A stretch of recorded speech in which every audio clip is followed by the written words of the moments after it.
the necessity of race-based terminology in South Africa's path to equality, according to President Ramaphosa. In a recent parliamentary session, President Cyril Ramaphosa reaffirmed the continued relevance of race-based terminology in South Africa's legislative framework, emphasizing its crucial role in addressing the disparities created by the country's apartheid past.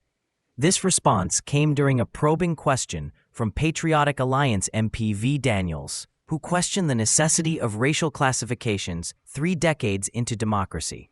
President Ramaphosa articulated that these classifications are indispensable in areas such as land reform, employment equity, and economic empowerment.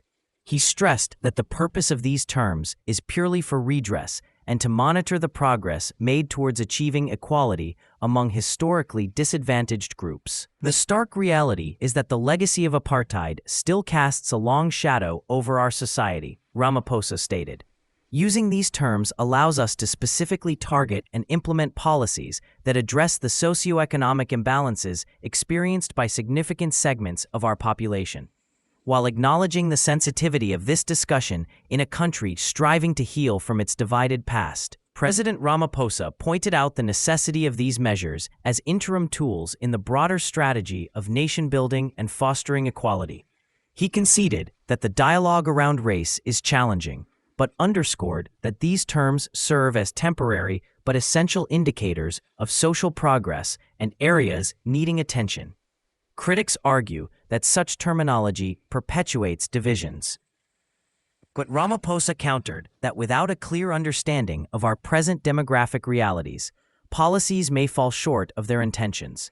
He reassured the public and members of Parliament that the ultimate goal was to reach a state where such terms would become obsolete, reflecting a truly unified nation. Furthermore, the president acknowledged the complexity of replacing race-based terms with alternatives that the entire population might accept. He predicted that such a shift would undoubtedly ignite further debates, an indication of the ongoing struggle to forge a common national identity beyond racial categorizations. In his address, President Ramaphosa also urged all South Africans to view themselves primarily as Africans, promoting a more inclusive national identity. "We are on a transformative journey," he declared. Eventually, our descriptions of ourselves must not be grounded in our apartheid-defined past, but our shared future.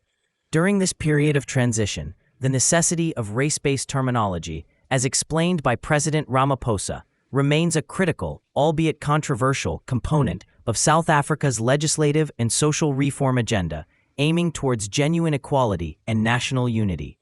Thank you for choosing Satori News.